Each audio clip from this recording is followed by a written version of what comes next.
வணக்கங்க. ரீசெண்டாக ஹெட்லைன்ஸ் ஒன்று வந்திருந்தது. டாப் 3 ஐடி கம்பெனிஸே போன வருஷம் 64,000 பேரை வேலையை விட்டு தூக்கிட்டாங்க. இதை பற்றி உங்கள்கிட்ட நான் பல தடவை பேசிட்டேன். பைஜூஸில் மட்டும் 40,000 பேர் வேலை காலி. ஓலா அது இதெல்லாம் சேர்த்திங்கன்னா இந்த வருஷத்தில் என் கணக்குப்படி ஸ்டார்ட் அப்பும் ஐடியிலையும் 5 லட்சம் பேர் புட்டாக்ஸ் காலி ஆயிட்டாங்க. முன்னெல்லாம் மாண்புமிகு மன்மோகன் சிங் காலத்துலேயும் இந்த ஆட்சியில் முதல் 6-7 வருஷத்துலேயும் பேப்பரில் ஐஐடியில் படித்தவனுக்கு 1 கோடி சம்பளம், 2 கோடி சம்பளம், கூகுள் ஆளை எடுத்துருக்குது, இது மாதிரி பல செய்திகள் வரும். இப்போ என்ன வந்திருக்கு அப்படிங்கிறத பார்த்துக்கணும்.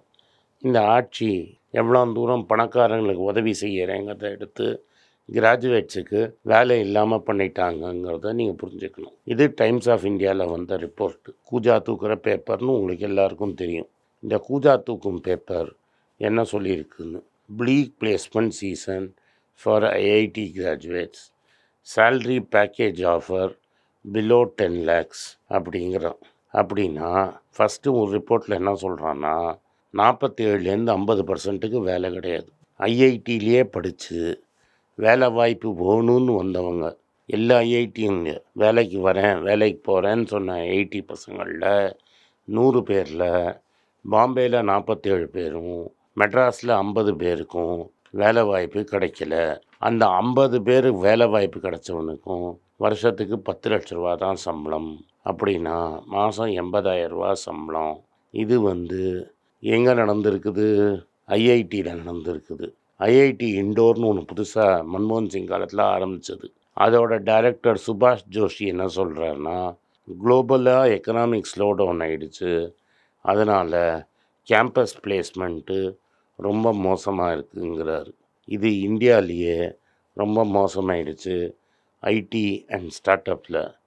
அதனால் ரெட்யூஸ்டு ஹையரிங் நம்பர் பிளேஸ்மெண்ட் சுச்சுவேஷனை ரொம்ப மோசமாக இருக்குது.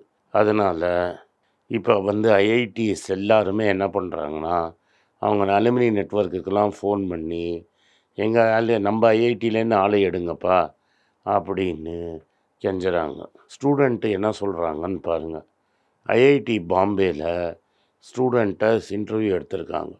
முன்னெல்லாம் என்ன சொல்கிறான்னா, ஒரு கம்பெனி உள்ளே வரைச்ச 8-10 பேரை வேலைக்கு எடுப்பாங்க. இப்போ வர கம்பெனி ஆட்களை எடுக்கிறதே நிறுத்திட்டாங்க. வந்தால் கூட மேக்ஸிமம் 1-2ன்னு எடுக்கிறாங்க. சில ஸ்டூடெண்ட்டுங்களுக்கு இன்னும் வேலை வாய்ப்பே கிடையாது. மற்றவங்கள்லாம் 60,000-80,000 ரூபா சம்பளம் வாங்குறத மட்டும்தான் வராங்க அப்படின்னு. உங்களை என்ன நினைவுபடுத்தணும் விரும்புகிறேன்னா, மாண்புமிகு பிரதமர் மன்மோகன் சிங் நடக்கிறச்ச சாதாரண இன்ஜினியரிங் காலேஜில் படித்த பசங்களை கூட இந்த ஐடி கம்பெனிகள் பஸ்ஸாக கொண்டு ஒரு ஈச் காலேஜில் 300-400 பேரை ரெக்ரூட் பண்ணதை நீங்களும் பார்த்துருப்பீங்க, நானும் பார்த்துருக்குறேன். இன்றைக்கி எங்கேயுமே ஆள் எடுக்கிறதுக்கு தயக்கிறாங்க. மற்ற காலேஜில் படித்த பசங்களாக இருந்தால் 7,000 ரூபா 8,000 ரூபா சம்பளத்துக்கு எடுத்து 3 வருஷத்துக்கு பாண்டட் லேபர் மாதிரி கான்ட்ராக்ட் போட சொல்கிறாங்க. 3 வருஷத்துக்கு 8,000 10,000 சம்பளம் வாங்கிட்டு அதுக்கப்புறமா 25,000 ரூபா சம்பளம் கொடுக்குறாங்க. இன்றைக்கி 25 ஆக்டிங் கால் டிரைவராக போனால் கூட 25,000 ரூபா சம்பளம் வருது. நம்ம இது மாதிரி சர்வே எடுக்கிறதே கேன்சல் பண்ணதுனால ஆக்சுவலாக என்ன நடக்கிறதுங்கிறது இது மாதிரி வந்திருக்கிற டைம்ஸ் ஆஃப் இந்தியா ஆர்டிக்கல்லேருந்து தான் நம்மளுக்கு விஷயம் தெரியுது. இப்போது டெல்லியில் என்ன இருக்குதுன்னு பார்க்கலாம். ஐஐடி டெல்லியில் கிராஜுவேட்ஸ் சீக்கிங் எம்ப்ளாய்மெண்ட் தேடுறதுக்கு இன்னும் தேடிட்டுருக்காங்க. ஆஃபீஸ் ஆஃப் கேரியர் சர்வீசஸ்னு இருக்குது, அங்கே படம் எடுத்துகிட்ருக்காங்க. அவுட் ஆஃப் 1,814 ஸ்டூடெண்ட்ஸு இது வரைக்கும் 1,814 student office of career services ஐடியில் சேர்ந்துருக்காங்க. ஏப்ரல் 5 வரைக்கும் அதில் 1,083 பேருக்கு தான் வேலை கிடச்சிருக்கு. நியர்லி 45%க்கு மேலே இருக்கிற 750 பேருக்கு வேலை கிடைக்கல. அப்போனா 750 பேர் ஐஐடியில் படித்தது வேலை கிடைக்கல. அண்டர் கிராஜுவேட் ஸ்டூடெண்ட்ஸ் ஐஐடி படித்தவங்கள, ஐஐடி பிடெக் மட்டும் படித்தவங்கள 903 பேரில் 710 பேருக்கு வேலை கிடச்சிருக்கு. இது ஆல்மோஸ்ட் 80%. மீதியெல்லாம் மேல் படிப்பு படித்து பிஹெச்டி படித்தவங்களுக்கு தான் கிடச்சிருக்குது.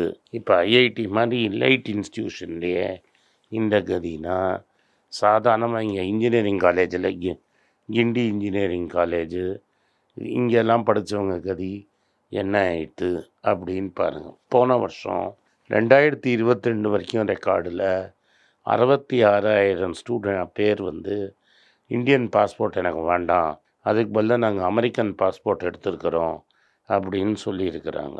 இது மெக்சிகோவுக்கு அடுத்தது ஹையஸ்ட்டு இந்தியா தான். இதில் 2,90,000 பேர் க்ரீன் கார்டுக்கு அப்ளை பண்ணி வெயிட்டிங்கில் இருக்கிறாங்க. மந்தி 42% of Indian born foreign nationals யூஎஸில் currently eligible for citizenship and green card. அப்போ 2,90,000 பேர் ஆல்ரெடி தொங்கிட்டுருக்காங்கன்னா இன்னொரு 5 லட்சம் பேராது நம்மளுக்கு அங்கே வாய்ப்பு கிடைக்காதான்னு உட்காந்துட்டுருக்காங்க. ஒரு நாட்டிலேயே 8 லட்சம் பேர் நம்மளுக்கு அங்கே எப்படியாவது வேலை கிடைக்காதான்னு உட்காந்துட்ருக்குறாங்க. சரி, அமெரிக்கா பெரிய ஊர் அப்படின்னு பார்த்தீங்கன்னா, ரீசெண்டாக நீங்கள் துபாய் போனீங்கன்னா நம்மளானுங்க அங்கே எவ்வளோ பேர் எந்த சம்பளத்தில் எப்படியாவது வேலை கிடைக்குமான்னு தொங்கிட்டுருக்கிறத பார்க்கலாம்.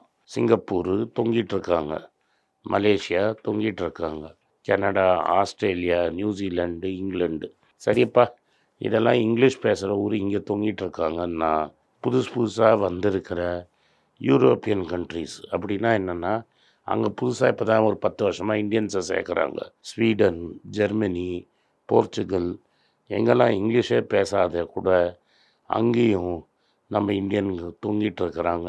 பர்மனெண்ட் விசா கிடைக்குமா, ஏதாவது வேலை வாய்ப்பு கிடைக்குமான்னு. போன 4 வருஷத்தில் இந்தியாவிலேருந்து வருஷத்துக்கு 10 லட்சம் பேர் வேலைக்காக வெளிநாட்டுக்கு போகிறாங்க. 2-3 லட்சம் பேர் படிக்கிறேங்கிறதுக்காக வெளில போகிறாங்க. இதெல்லாம் என்ன காட்டுதுன்னா, இந்தியர்களுக்கு இந்த பொற்கால ஆட்சியில், இந்த பாலும் ஆறும் தேனுமா ஓடுற ஆட்சியில் வேலை வாய்ப்பே இல்லாமல் இங்கேருந்து எப்படி தப்பிச்சு போகலான்னு பார்க்குறாங்க. இப்போது ரெக்கார்டு இது மெதுவாக ஸ்லோ டவுன் தான் இருந்தது. இந்த குவார்ட்டரில் வந்த 3 ரிசல்ட்டில் நிச்சயமாக வேலை வாய்ப்பே இல்லைங்கிறது தெளிவாக தெரியுது நம்மளுக்கு. நன்றி, வணக்கம். உங்களுக்கெல்லாம் தெரியும், ரீசெண்டாக மீடியாவில் பார்த்துருப்பீங்க, ஏன்னா தமிழ்நாடு காங்கிரஸ் கமிட்டி ஊடக பிரிவு தலைவராக அப்பாயிண்ட் பண்ணியிருக்காங்க. ஸோ பொலிட்டிக்கலாக என்னோடய வியூஸ் என்ன அப்படின்னு நீங்கள் ட்விட்டரில் ஃபாலோ பண்ணணுன்னு நினச்சிங்க, @AnandS1967 என்னை ஃபாலோ பண்ணுங்கள். என்னோடய real original ID, Twitter ID for politics அதுதான்.